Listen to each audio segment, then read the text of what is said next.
Fala galera, tudo bom? Então, vamos dar continuidade ao nosso curso de MySQL com o App Inventor. Bom, nessa aula o que nós vamos fazer? Vamos aqui voltar lá para a página do App Inventor, o nosso template que quem já está seguindo as aulas aí baixou, belezinha, funcionando, ok. Vocês vão vir aqui na página, na tela de selecionar, tem uma tela já pronta aí de selecionar. E essa daqui é a interface dela. Vocês podem ver, bem simples, não tem segredo.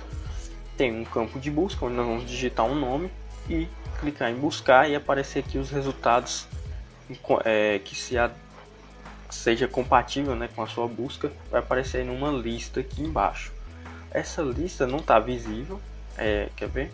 Eu vou colocar aqui, tem uma tabela toda aqui que está escondida, que tem uma list view e um botão excluir. É nessa list view que vai aparecer os resultados da nossa busca, caso a busca não seja nula, Então, vocês podem ver aqui, vai estar marcado como, vai estar desmarcado, visível, que é para ficar escondido mesmo. Não precisa se preocupar com a lógica de apresentação dos componentes, que já está tudo pronto no arquivo que vocês baixaram. Vamos nos preocupar aqui somente com a parte lógica. Então a primeira coisa que nós vamos ter que fazer, do que é o objetivo desta aula, nós vamos digitar um nome, como diz aqui, a busca é pelo nome, e fazer uma requisição. Quando eu clicar em buscar, ele vai ter que fazer uma requisição enviando esses dados lá para aquela página. Aquela página vai buscar no banco os possíveis resultados que seja compatível lá na tabela cliente, na coluna nome, e vai retornar todos os registros que for compatível com a pesquisa. Relembrando, no caso, ele vai sempre retornar um arquivo JSON, então nós precisamos decodificar isso no App Inventor para uma estrutura de listas. Vou passar aqui, vou relembrar como que é a estrutura de listas depois que a gente decodifica para a estrutura de listas, depois que a gente usa o bloco lá para decodificar a resposta. Então é sempre o que? Uma lista de sublistas de 2 elementos. Como lá nossa tabela ela tem 3 campos aqui, ele vai retornar uma lista. Ao invés de ter uma lista com somente 2, vai ter 3 listas. A primeira aqui vai ser referente ao ID, vai ter ID e valor do ID, no caso vai ser o nome do campo da tabela e o valor que está naquele campo. Então ele vai retornar sempre essa estrutura aqui. Vamos voltar lá para emular. Beleza. Então isso que nós vamos fazer agora. Eu vou enviar uma requisição. Vamos para a parte de blocos e vamos fazer essa programação.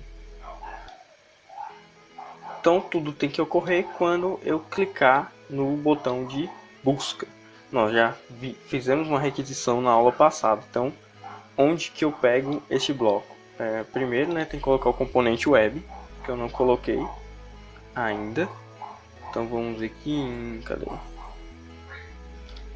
conectividade, arrastar o componente web.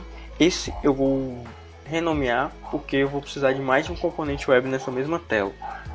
Não para essa aula, não vai dar tempo de colocar nessa aula, senão vai ficar muito extensa. Eu vou colocar aqui seleção.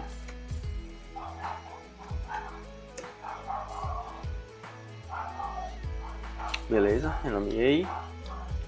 Lembrando, tem que colocar a URL nossa aqui, que vou voltar na tela 1 de cadastro e vou copiar e colar a URL aqui, a tela de selecionar e colocar aqui a URL. Se eu não colocar, ele não vai fazer requisição para nada, porque ele precisa de saber para onde que ele vai buscar os dados ou enviar os dados.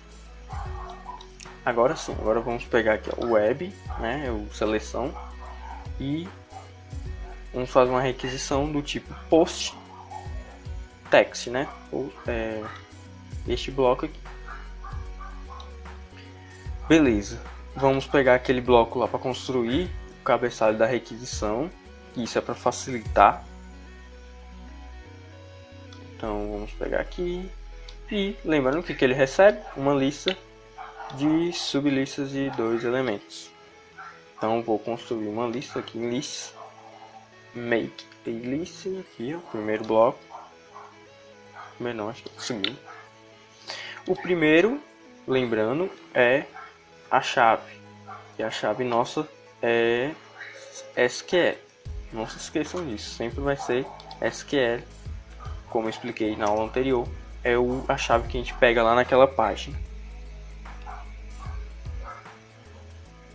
E aqui vai ser o valor que nós temos que construir um texto. Por que eu estou construindo? Porque eu vou pegar o texto digitado lá na text box, né? Para enviar. Então eu vou ter que construir um texto aqui, porque se eu colocar um único bloco de texto, não tem como eu encaixar aquele valor que é dinâmico. Primeiro, qual é o código para poder o código SQL para poder fazer uma busca no banco? Então, o código SQL é esse daqui, ó. Isso aqui ele busca todos os registros da tabela. Só que nós precisamos de buscar registros específicos, que contenham o valor digitado no campo de nome. Então, ele muda um pouquinho aqui, vai ficar assim, ó.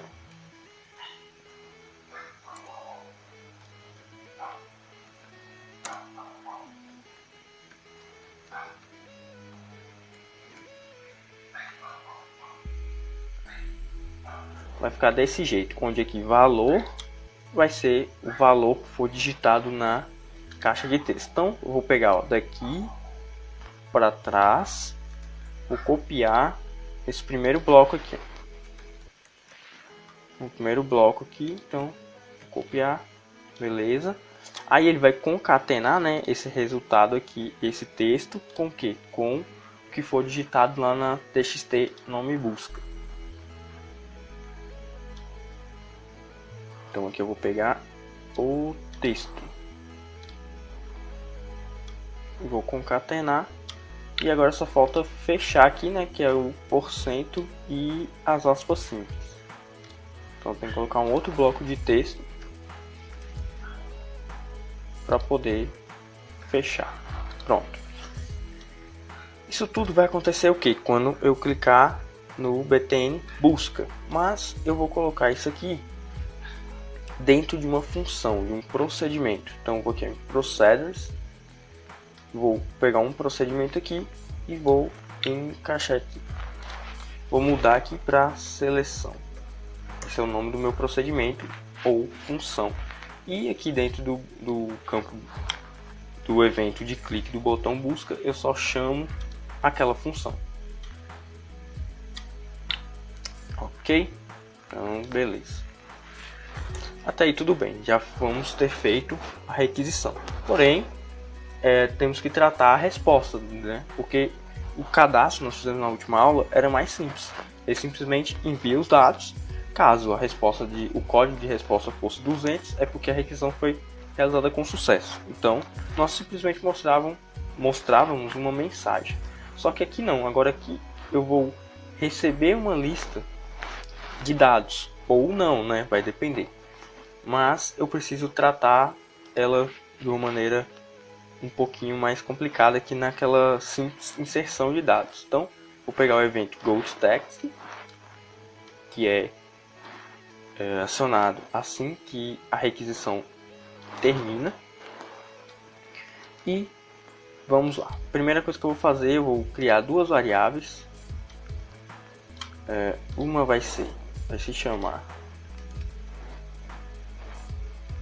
resultado e vai ter uma lista vazia. Criar a lista vazia, porque ele vai receber os nossos resultados. E o resultado sempre vai ser uma lista, depois que nós decodificamos. E vou criar uma outra variável aqui chamada auxiliar, que também é uma lista vazia. Depois eu vou explicar melhor para que vamos usar essa lista auxiliar.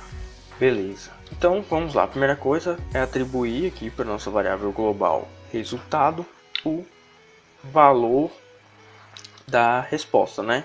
Então aqui, ó, response content, que é o conteúdo da resposta, mas como eu disse, nós precisamos decodificar essa resposta. Então vou ver aqui em seleção, pegar o bloco, cadê? Aqui, ó, JSON text decode, que ele vai decodificar um arquivo no formato JSON para uma estrutura de listas no App Inventor. Então, beleza. E eu vou também pegar aqui a minha variável auxiliar e vou atribuir uma lista vazia. Não faz muito sentido agora, mas vocês vão entender daqui a pouquinho. Então eu vou fazer uma coisa aqui, ó. Eu vou fazer um teste, colocar um comando condicional aqui para fazer um teste. Que teste é esse? Bom, eu vou testar se o conteúdo da minha resposta foi nulo ou não. Porque se foi nulo, quer dizer que não foi encontrado nenhum resultado. Então eu quero fazer uma determinada coisa com uma determinada lógica quando não for nulo o valor. Então quando não for nulo, eu vou vir aqui em lógico, que é para negar. Então not. Quando? Aí eu vou ter que comparar texto, porque se for nulo, vai vir uma resposta simplesmente como um texto, não vai ser mais um arquivo JSON. Então eu vou pegar aqui, ó, compare text, e em vez de sinal de maior aqui, né, de menor, eu vou pegar igual. Então o que eu vou comparar? Vou comparar o valor da minha resposta se ela é diferente de nu. Simplesmente escreva a palavra nu, que é de nulo. Então, se não for nulo, eu quero fazer o seguinte: eu preciso pegar aquela lista, voltar aqui, eu preciso pegar essa estrutura aqui de listas, estrutura de listas, né, que são várias listas encadeadas. Eu preciso pegar essa estrutura e construir uma outra lista para ser apresentada na nossa list view, que mostre somente o nome, que vai estar aqui, ó, no segundo, no índice 2 das sublistas, e o índice 3, que é a profissão. Então como que eu vou fazer isso? Eu vou colocar um laço de repetição. Presta atenção, pessoal. É um pouquinho complicado mesmo, mas nada que não seja impossível. Eu vou pegar um laço de repetição for each, que ele vai passar por cada elemento da nossa lista. De qual lista? Da lista resultado. Então, a cada interação ele vai, vamos aqui, ó. Então a cada interação ele vai passar por essa lista aqui, ó. Cada interação ele vai pegar uma lista desse tamanho. Aqui eu coloquei só um, mas vão ter várias, né? Dependendo da resposta. Então cada iteração ele vai passar por uma lista dessa. Vai pegar uma lista aqui. E o que tem nessa lista? Tem mais 3 listas, certo? No índice 1 eu vou ter uma lista, no índice 2 eu vou ter outra e no 3 eu vou ter outra. Então eu vou fazer esse laço de repetição para poder construir uma outra lista para ser apresentada lá no list view, que vai ser a nossa global auxiliar que vai fazer isso. Então eu vou vir aqui em lists, adicionar item na lista. Em qual lista? Na lista auxiliar. E o que eu vou adicionar nela, né? Bom, em cada item eu vou adicionar um texto. Eu vou construir um texto. Então eu vou pegar o join, vou adicionar alguns blocos aqui, e vou construir o texto. Beleza. Eu quero que apresente o nome e a profissão.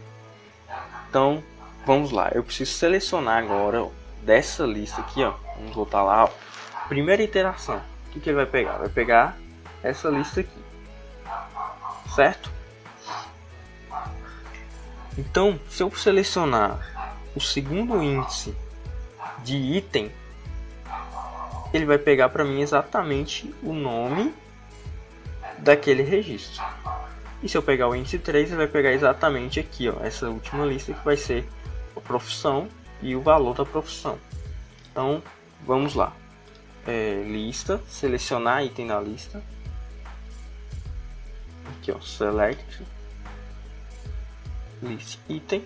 De qual lista? Da minha lista item, que é que eu estou passando nesse momento, que vai ser essa daqui, certo? Vão ter outras ou não, vai depender, mas pensa que ele vai ter outras aqui, e em cada iteração ele vai pegar essa lista aqui, ó. Então beleza, em qual índice? Eu acabei de falar que o nome vai estar no índice 2, né? Porque ele segue essa ordem aqui, ó, ID, nome, profissão. Então, índice 1, índice 2, índice 3. Então, eu vou pegar aqui no índice 2. Certo?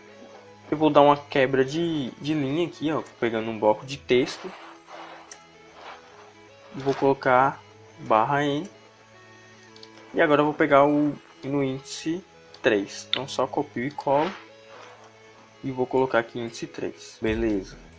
Fiz isso. Eu tenho que deixar aquela tabela que está invisível, que é a tabela result. Eu tenho que deixá-la visível. Então vamos alterar a visibilidade dela. Aqui, ó, depois que eu fizer aquela iteração. Então vou deixar ela true, que é verdadeiro, visibilidade verdadeira. E tem que atribuir para list view, que está renomeado aqui com lista resultados, na propriedade elements, eu tenho que atribuir a minha lista auxiliar, que foi a que a gente acabou de construir. Beleza? Então, falta só mais um pouquinho aqui para a gente poder testar e ver que está funcionando. Mas se o valor for nulo, então eu vou apresentar simplesmente, né, apresentar uma mensagem falando que não foi encontrado nenhum registro. Então vamos colocar aqui um componente notifier, que não está aqui também. Aqui, ó.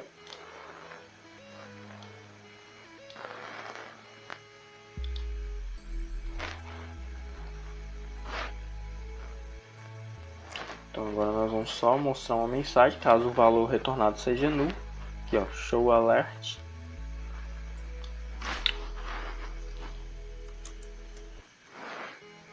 Nenhum registro foi encontrado, né? Então vamos lá. E temos que deixar a tabela, a tabela resultado invisível. Eu sei que ela já está invisível lá naturalmente, mas quando a gente clica no botão busca, automaticamente a gente colocou para deixar a tabela visível. Então nós podemos tirar, né, esse bloco aqui, ó, para não deixá-la visível aqui quando clicar.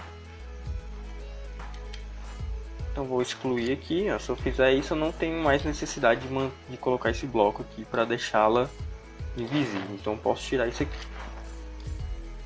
Beleza, vamos fazer nosso primeiro teste. Espero que dê certo. Então aqui vamos fazer nosso primeiro teste. E parabéns, deu erro. Tá, já sei o que foi, pessoal. Ó, nenhum registro foi encontrado. Tá, beleza. O problema está aqui, ó, nesse bloco de requisição. Conforme eu expliquei, ela recebe o que? Uma lista de sublistas. E aqui eu só coloquei uma lista de 2 elementos, não uma lista de sublistas. Então vamos só acrescentar aqui, ó, o make list, que eu ainda falei isso na última aula, né? Que fica esquisito, parece que fica esquisito, mas é assim mesmo. Vamos tirar esse bloquinho aqui, ó. Beleza, então vamos refazer o teste. Tá, apareceu aqui, só que, né, a cor não ajudou muito. Então deixa eu modificar a cor aqui da nossa list view. Modificar só o texto dela que tá branco, aí é difícil mesmo. Então tá, aqui ó, modifiquei, vamos fazer a busca de novo.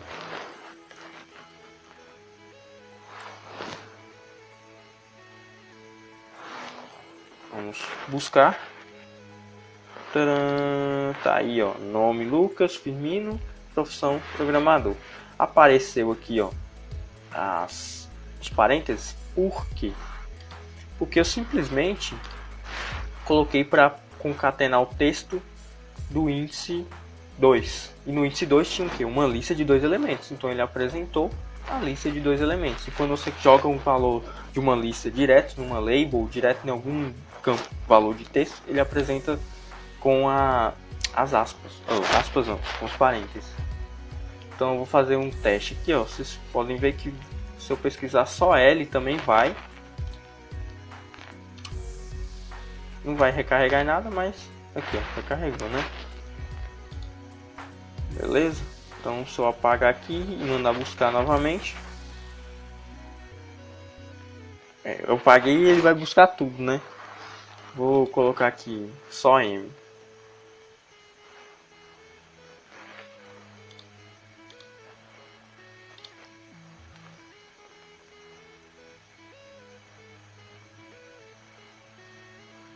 Ah tá, ele buscou o meu também porque tem M aqui no nome. Então vou colocar MA. Vamos ver se vai buscar só o Matheus. Buscou só o Matheus, que no meu nome não tem a sequência MA. E esse botão excluir vai ser para excluir, ele não está excluindo ainda, viu? O registro continua lá, quer ver? Então o registro continua no banco, ele ainda não está excluindo. Eu vou deixar para fazer na próxima aula. Deve ser postado ainda essa semana, porque senão vai ficar muito grande. Esse vídeo eu já acho que ficou muito grande e fica cansativo e chato. Então a nossa função de seleção, de busca, está funcionando. Aqui pessoal, poderia ser por qualquer campo. Eu poderia colocar para poder pesquisar buscar por profissão, por ID, mas eu coloquei por nome. Só que para manipular isso, modificar isso, vocês vão ter que modificar a consulta SQL. Por isso que eu falei que a única coisa ruim ou boa, dependendo do ponto de vista, de fazer essa integração é que você tem que ter um conhecimento em outras tecnologias, como o PHP e o SQL. Pelo menos isso para poder fazer consultas mais avançadas. Aqui eu estou ensinando o básico do básico, muito básico mesmo. E espero que sirva pelo menos de base para vocês montarem algo mais sofisticado aí. Então essa aula eu vou ficar por aqui. Foi só esse conteúdo. Volto ainda essa semana, se der certo, porque eu tô de férias. Então tentar terminar logo essa série aí para trazer outros conteúdos que eu tenho em mente. Então galera, eu vou ficando por aqui. Espero que tenham gostado. E até a próxima.